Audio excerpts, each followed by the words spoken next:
kita masuk surga itu gampang. Yang penting pahala lebih berat daripada dosa. Ini kampanye saya, Pak. Optimis masuk surga, Pak. Gampang masuk surga itu. Gampang, yang penting pahala lebih berat. Dan untuk dapat pahala, kita punya pilihan. Pertama, perbanyak ibadah dan berbuat baik. Yang kedua, kita diuji dan bersabar. Ujian itu, pahalanya itu nggak terbatas. Makin besar ujian, makin besar pahala. Innama yuwaffas shobiruna ajrohum bighairi hisab.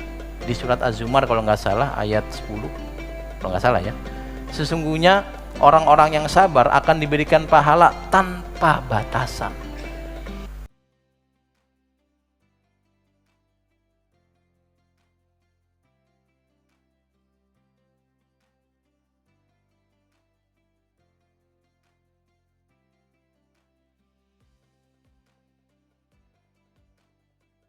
Berarti orang-orang yang ingin diberikan pahala oleh Allah, silakan memilih mau beribadah banyak atau mau diuji.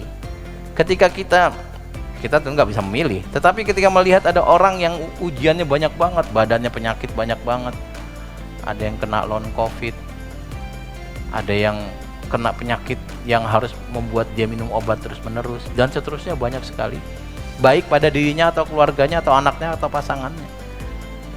Maka itu cara Allah untuk memberikan pahala bagi dia tanpa harus ibadah.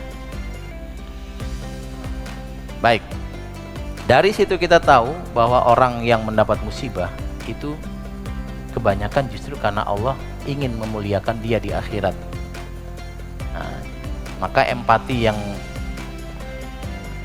kita miliki itu harus muncul ketika melihat ada orang kena musibah. Nah, maka orang-orang yang mendapatkan ujian itu kebanyakan menurut saya adalah orang-orang yang sedang ingin dimuliakan Allah tanpa harus beribadah banyak. Maka empati kita akan sangat tinggi pada orang-orang yang sekarang kena musibah. Bukan disclaimer dari saya, ini materi yang saya sampaikan di banyak tempat, Pak. Karena saya merasa masih banyak orang yang mencurhatkan dirinya dengan segala masalah hidupnya dan menganggap saya nggak punya masalah. Ini masalah juga sebenarnya.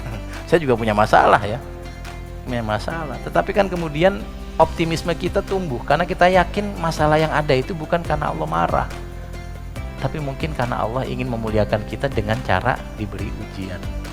Nanti ibu ketemu atau tahu tetangga atau teman atau rekan kerjanya yang kok kayaknya hidupnya berat banget, itu cara Allah untuk memuliakan dia kalau bersabar. Tapi kalau nggak bersabar, milih curhat ke medsos, nah itu nanti beda lagi. Ini kan yang dicontohkan Nabi Ayub, beliau munajat kepada Allah Subhanahu wa Ta'ala.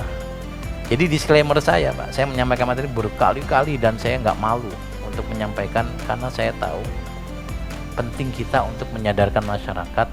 Wadhkur abdana, Allah yang nyuruh, sebut ceritakan kisah Ayub yang kemudian diuji dengan sedemikian berat, bukan karena Allah marah, tapi karena Allah sayang.